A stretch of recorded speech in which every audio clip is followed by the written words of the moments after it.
Yeah. And I got them blades too, the one that was on Predator. It's your boy Reddick back with another reaction. I'll be reacting to how NFL players really feel about Jalen Hurts. This should be interesting. We should do the how the media feel about Jalen Hurts, because they be hating. But let's get into it right now, man. And I ain't got to ask you to like, comment, subscribe, because the realest going to do it already. Let's get it. Which is also like the most overrated player in football.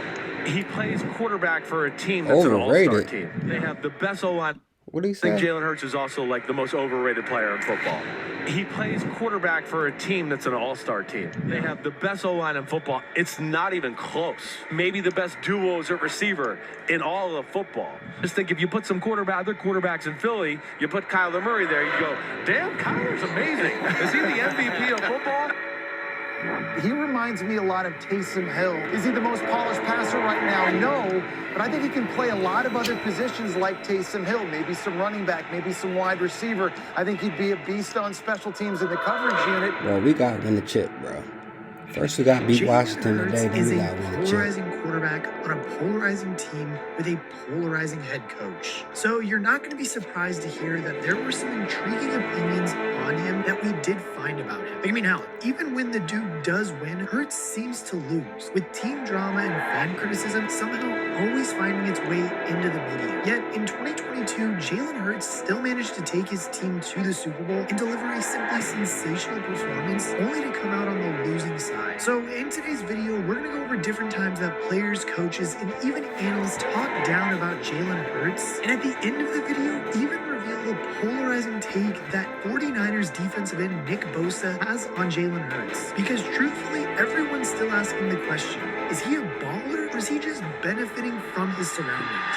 Yeah, they be hating, bro. Now, truthfully, Jalen Hurts has been polarizing from day one since he's been drafted. His college career was turned on its head when he was benched in the national championship game, but he rebounded strongly in Oklahoma, collecting over 5,000 total yards and 50 total touchdowns in 2019. In doing so, he showed remarkable dual-threat talent and leadership to take the Sooners to a 12-2 record in a college playoff appearance. Despite all this, though, he somehow still managed to fall to the second round of the 2020 NFL Draft, with many analysts quickly to highlight his athleticism as the only real positive to his game. Like, I mean, how could they completely ignore the 3,851 yards and 32 touchdowns he had just thrown as a junior at a 69.7% completion rate? ESPN's college football analyst Jesse Palmer emphasized the common question on Hurts by saying this. He reminds me a lot of Taysom Hill with the New Orleans Saints. Jalen Hurts is a guy that can squat 585 pounds. He can run a sub-4 640. Ran for over 3,200 yards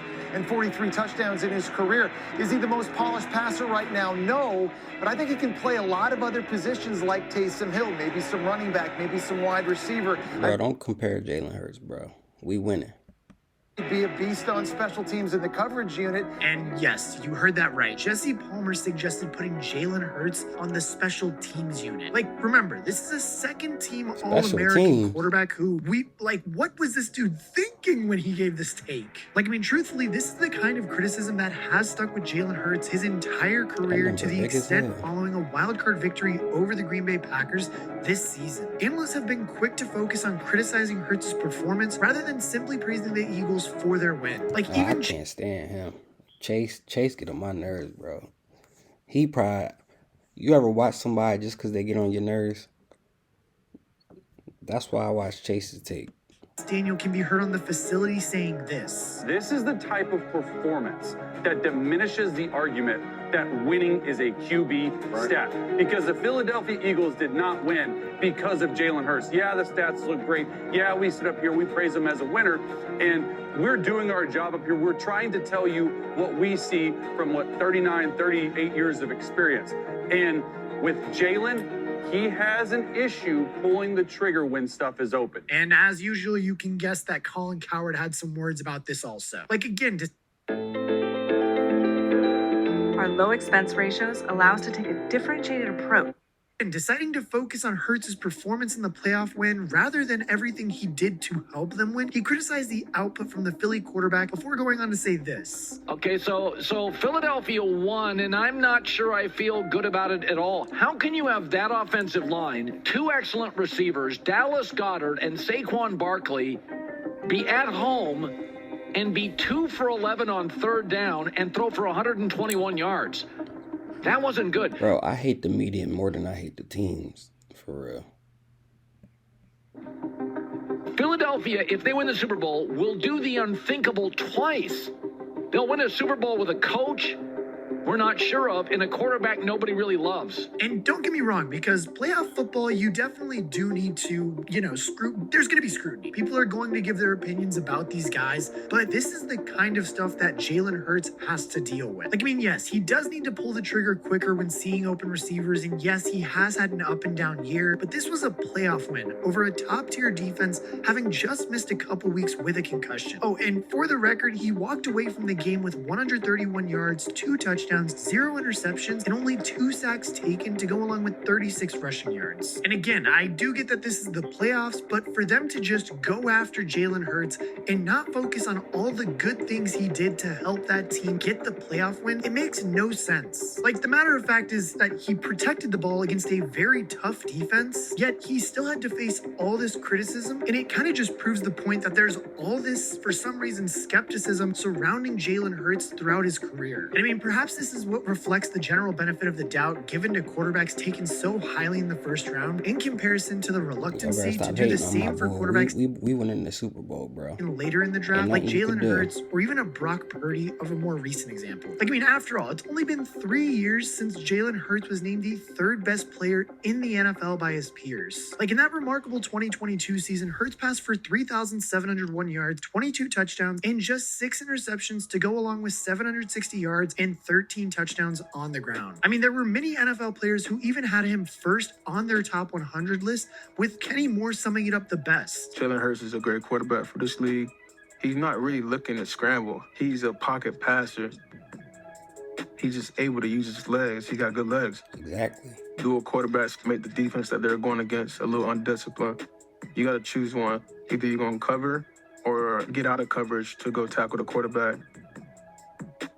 Hurts beat us from a quarterback draw. That's high praise from an NFL cornerback who details just how much of a nightmare it is to defend a quarterback with a skill set like Hurts. Derek Brown of the Panthers also backed this up, saying this when he was asked who the #1 guy was in the 2022 season. He was the #1 guy. I'm going to say Jalen Hurts. Make big plays with his feet or big plays with his arm.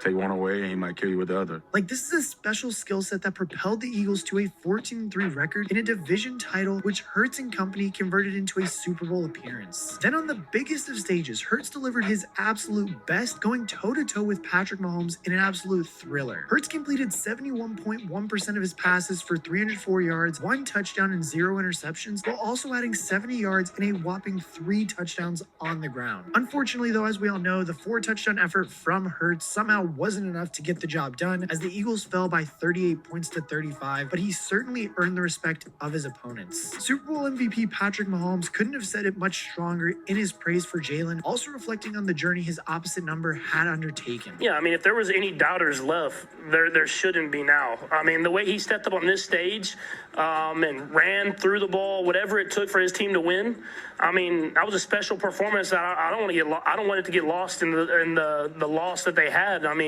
Even whenever we got all the momentum in that game and we went up 8 points in the fourth quarter, for him to respond and move his team right down the football field and run it in himself for the 2-point conversion, it was a special performance by him, man. And you make sure you appreciate that when you look back on this game. And honestly, the future Hall of Famer wasn't the only Chief to recognize this as well, with another player set for Canton also praising Hurts. This time, defensive tackle Chris Jones, who knows better than most how hard it is to stop the Eagles quarterback, said this. He had the best performance in the Super Bowl that I've ever seen of a quarterback. Running the ball, throwing the ball, he balled out. Even as Patrick Mahomes said in his post-game press conference, Jalen Hurts delivered under pressure time and time again in that Super Bowl. This also didn't go unnoticed amongst Jalen's teammates, with future Hall of Famer Jason Kelce sending plenty of praise in his quarterback's direction when asked about his play and how it continued into the 2023 season. Kelce, who has seen a lot of the NFL, told reporters this. There aren't too many guys that I've played with, probably nobody I've played with, it's been more clutch down the stretch. to look at, since he's, especially last year, 2-minute situations, game on the line, Super Bowl game out, it's a touchdown right down the street. I mean, he's been so good in crucial situations, things that have to happen. That's a trait not to take lightly. I think that if you look at most of the best players, that is a trait that they have to have. It's a good reason why we won the last 3 weeks is his ability to really get it done down the stretch. Like, that's a clutch trait that every quarterback needs. Like, we've seen so many quarterbacks crumble once they do get onto the playoff stage, but for Jalen Hurts to deliver like... Everybody be asking me, man, does the Blue Chew actually work? Bro, you get a month for free. Like that, told all his teammates in the entire organization what they had on their hands. They responded by inking him to a 5-year contract extension worth $255 million, making him the 3rd highest paid player in NFL history. Like, I mean, obviously Philly fans were delighted, but it's a testament to Hurts' character and work ethic that even his NFC East rival quarterback, Dak Prescott, was happy for him. Jalen getting paid. Yeah, congratulations. Proud of him. I hosted Jalen on a visit way back in Mississippi State years ago, and a fan of the guy that the way he plays the game. Not a fan of his team and when they have success necessarily, but a fan of him and the way that he approaches it. And just somebody that was counted out early because of his play style and just has had success and trusted himself, trusted in the process. Deserves every bit of it. And honestly, I mean, hearing so much about how much respect Mahomes and Prescott have for this guy is super telling. And this was backed up by Baker Mayfield, who was asked to comment on Hurts prior to the 2023 early season clash. Like, I mean, one of his biggest strengths in Hurts' profile leaving college was his leadership ability. And this clearly stuck through into his pro game, as was pointed out by Baker, who told Sports Illustrated, he's a tremendous leader. I think you guys have seen it. His play speaks for itself, but his work ethic is extremely important to him. And you can see that resonates with the whole team. Every team he's been on, he's never changed. That's the special thing about him. So in that 2023 season, he went on to lead the Eagles to a 10-1 record with apparently no signs of a Super Bowl hangover. However, a Week 13 clash with the 49ers kickstarted an almighty spiral, which is what has led to the question marks provided by some of the analysts at the beginning of this video. The Eagles' 42-19 loss to San Francisco was the first of 5 losses in 6 games, which turned out to be 6 losses from 7 when the Eagles were turfed out in the playoffs in the wildcard round by the Bucs. I mean, hell, we've even spent a lot of time praising Jalen Hurts' playstyle, but there was no such praise from 49ers edge rusher Nick Bosa, who claimed to have shown everyone the blueprint on how to beat Hurts. Yeah, I mean, you see it on tape, though. And then, obviously, we put the blueprint out there. Hopefully, the Cowboys watch the tape. Yeah, he wasn't completing passes when he had to roll behind or outside, and those tackles kick so much that it invites you to pick a side and let him go. Because Jalen's looking at the rush every play. So yeah, you just have to be disciplined and not give him that quick escape route where he could get to his guys quick. And our back end played awesome. I mean, honestly, it should come as no surprise that the bitter NFC rival is more than happy to criticize Jalen's game. And in that video, Bosa is essentially undermining so much of what made Hurts special in 2022. He's probably taking great joy in claiming that Hurts is always looking to run and that he always has his eyes on pressure. And to be fair, Bosa and his crew absolutely did get the better of Hurts and the Eagles in that game, as they restricted him to a 57.8% completion rate and set the Eagles off on a spiral that could see them lose 5 of their last 6 regular season games, to the point even that head coach Nick Sirianni was on the hot seat just 1 year after playing in the Super Bowl. Like, I mean, with that playoff loss to Tampa Bay also being an emphatic 32 points to 9, the offseason dialogue surrounding Hurts was very strange. He'd achieved so much, but there were concerns in that the closing stretch of 2023 that led many to second guess Jalen. And even entering this season too, Chris Sims went on a podcast and said this. Jalen Hurts I respect a lot about Jalen Hurts, but I think Jalen Hurts is also like the most overrated player in football. All right, that's me. I know I'm wrong. I take a lot of crap about that comment, but He plays quarterback for a team that's an all-star team. They have the best O-line in football. It's not even close. Maybe the best duos at receiver in all of football. Just think if you put some other quarterbacks in Philly, you put Kyler Murray there, you'd go, damn, Kyler's amazing. Is he the MVP of football? As we all know, though, Jalen has gone on to have a solid enough 2024 season, but not quite good enough to fully convince the NFL analysts and media folk featured in this video. And if you want to see how Jaden Daniels has completely broken the 2025 NFL playoff. Yeah. All y'all can kick rocks, bro. However y'all feel about Jaden, yo, kick rocks, man. We winning.